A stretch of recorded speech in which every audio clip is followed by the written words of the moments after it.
Patrick Kachis confirmé à son poste de Premier ministre. Il aura la difficile mission de poursuivre la politique de réconciliation en Côte d'Ivoire. Et puis la Côte d'Ivoire sera présente à la prochaine phase finale de la Coupe d'Afrique des Nations. Les éléphants de Côte d'Ivoire ont obtenu leur sésame grâce à une victoire éclatante de 3-0 face au Niger. Bonsoir et bienvenue dans le journal. L'ex-secrétaire général de la présidence de Côte d'Ivoire, Patrick Kachis, chef du gouvernement par intérim depuis le 8 mars dernier, a été confirmé aujourd'hui à son poste de Premier ministre par le président Ouattara. Patrick Kachis, qui va proposer un nouveau gouvernement dans les meilleurs délais. Le portrait du technocrate avec nous, Sangaré et Alassane Drabo. Locataire de la primature depuis ce vendredi 26 mars, après 2 semaines d'intérim. Patrick Kachis devient ainsi le 6e Premier ministre sous la gouvernance d'Alassane Ouattara.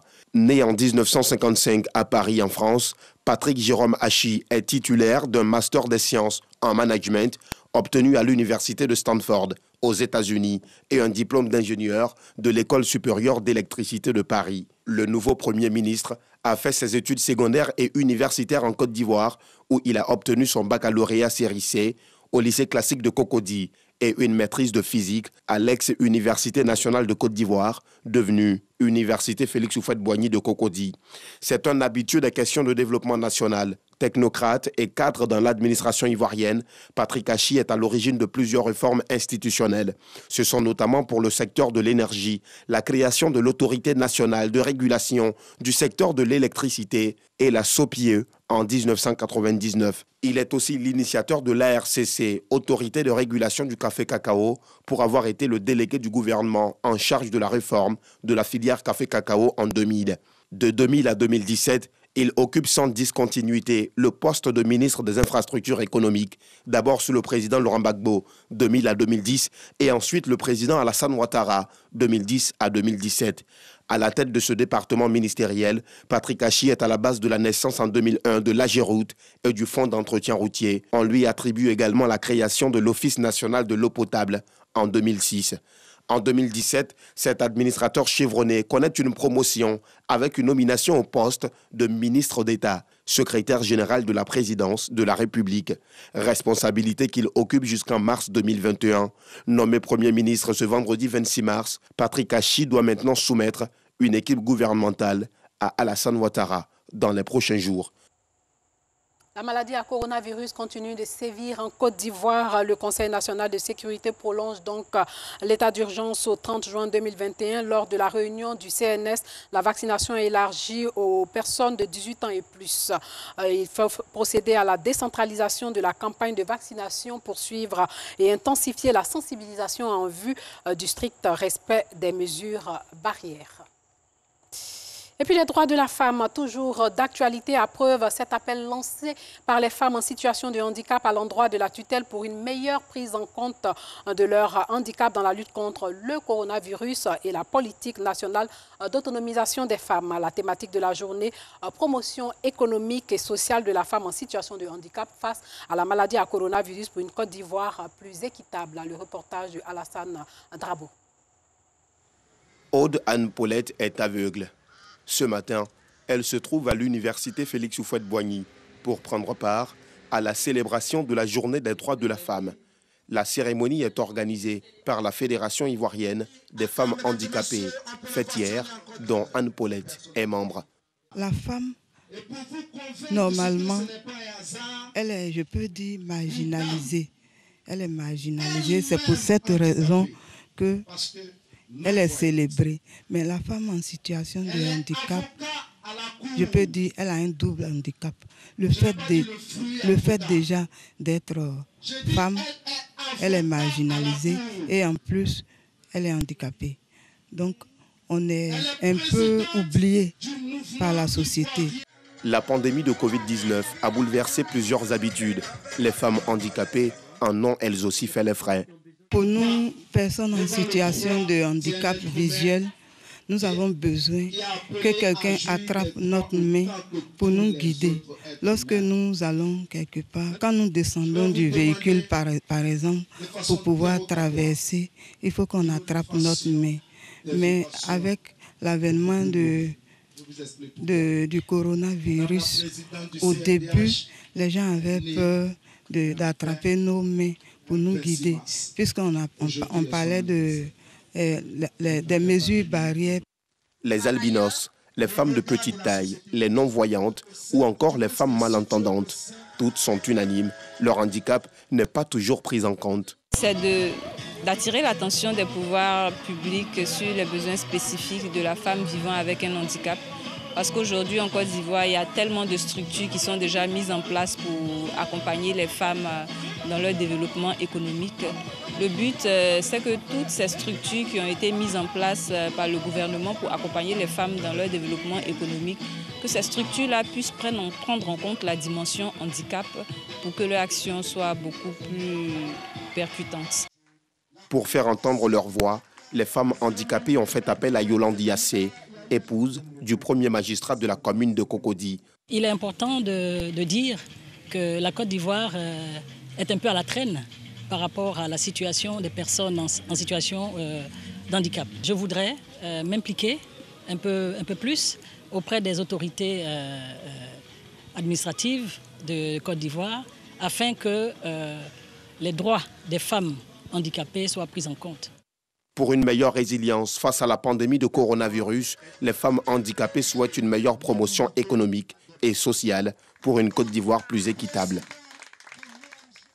Un incendie avait ravagé dans la nuit du 22 au 23 mars dernier une partie de la case de la commune d'Abobo Banco. Bilan 3 garages et 6 magasins qui sont partis en fumée. Ces dégâts sont estimés à plus de 100 millions de francs CFA de pertes. 4 jours après, une délégation de la Chambre des métiers de Côte d'Ivoire, la fêtière des garagistes, est allée apporter son soutien aux sinistrés.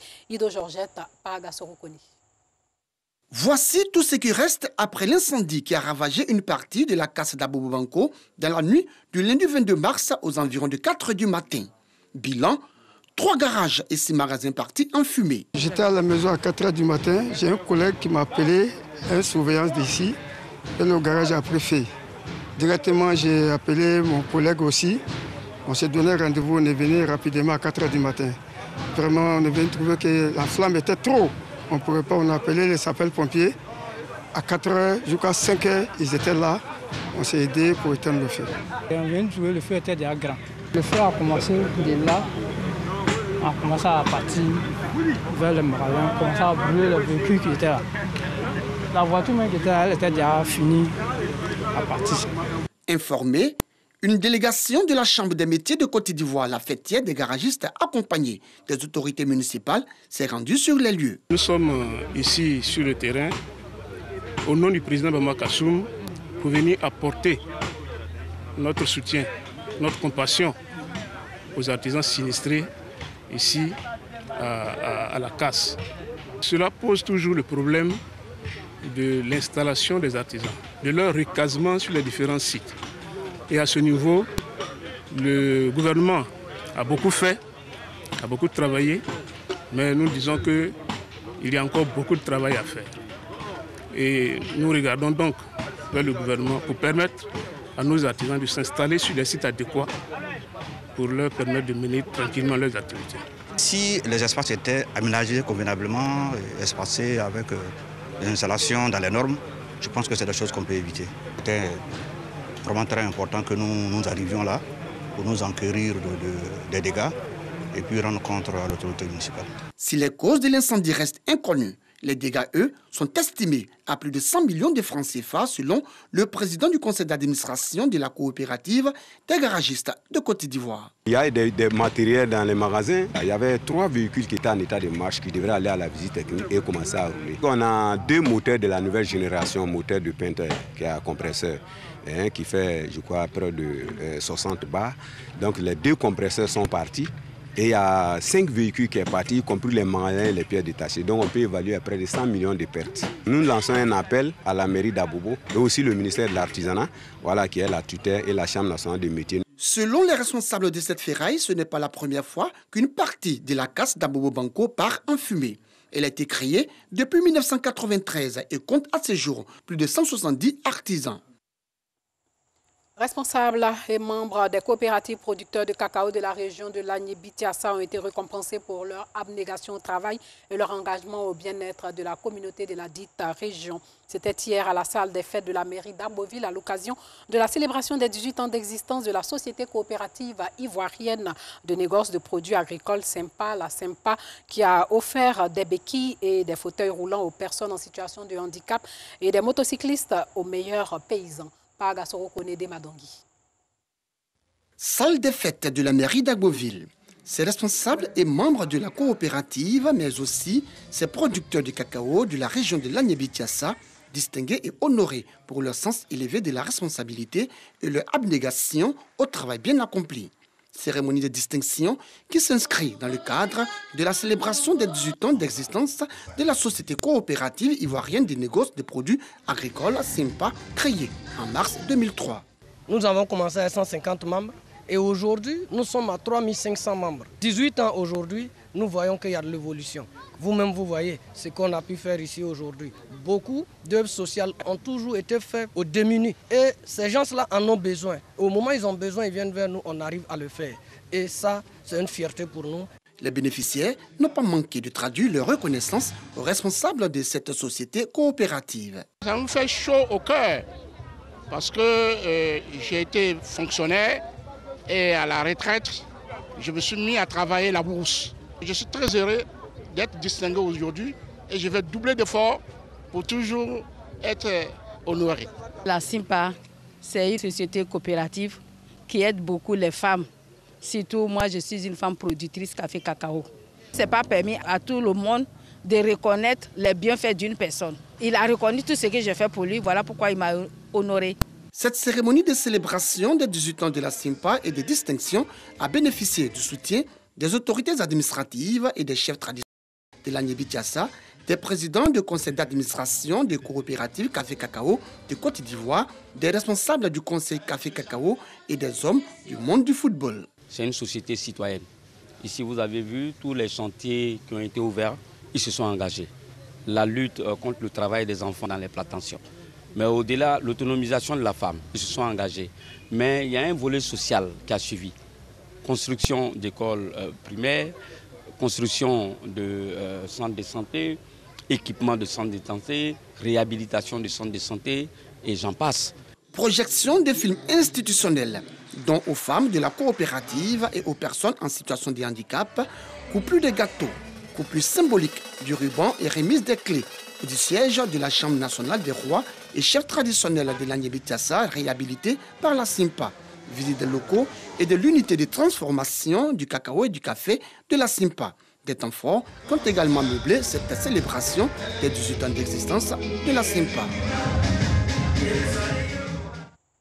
L'accès à l'eau potable demeure une préoccupation pour les autorités qui ne ménagent aucun effort pour réaliser ce besoin de toutes les populations. L'État a engagé 47 milliards de francs CFA pour l'expansion et la consolidation du réseau d'eau potable, mais cet effort est fragilisé par la fraude sur le réseau qui entraîne une perte de 59 millions de mètres cubes d'eau, soit un manque à gagner de 23 milliards de francs CFA par an. Pour juguler ce fléau, le ministère de l'Hydraulique passe à l'offensive en mettant en mission 180 enquêteurs qui reçoivent leur kit de travail au centre des métiers et de l'eau de la commune de Yopougon. Le compte rendu de Clément Boko.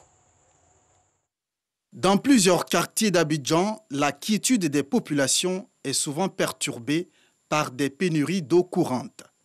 Une situation à laquelle l'État veut apporter une solution avec un plan d'action précis. Le montant global du projet, c'est 47 milliards que le gouvernement a donné au secteur de l'eau pour alimenter ces 155 quartiers, pour le moment, sur près de 200 qui n'ont pas de l'eau. Des sous-quartiers. Vous pouvez voir un bon quartier urbanisé, mais il y a des petits quartiers où les gens n'ont pas de l'eau. Et ils sont obligés d'appeler des fraudeurs pour venir piquer sur le réseau sur-dessus et distribuer. Et eux, ils passent chaque jour pour encaisser l'argent. Souvent même, ils impriment des factures sur-dessus. Pour combattre la fraude sur les réseaux d'adduction en eau potable, 180 enquêteurs sont formés et mis en mission par le ministre de l'Hydraulique. Une aubaine pour ces jeunes qui font leur entrée dans le monde du travail. Nous, à notre niveau, c'est aller sur le terrain, c'est vérifier toutes sortes d'anomalies qu'on peut constater qui empêchent l'ASSO décide de pouvoir récupérer ce qu'elle injecte comme argent et puis signaler ces anomalies, faire aussi de la sensibilisation auprès des personnes pour que ces personnes puissent avoir elles-mêmes leur compteur. Pour le bon déroulement du travail des enquêteurs sur le terrain, le ministre de l'Hydraulique fait une mise en garde. Lorsqu'on trouve quelqu'un sur le terrain qui est en plein pied dans la fraude, que nous l'avons saisi, ben écoutez, il fera la prison. La règle va s'appliquer.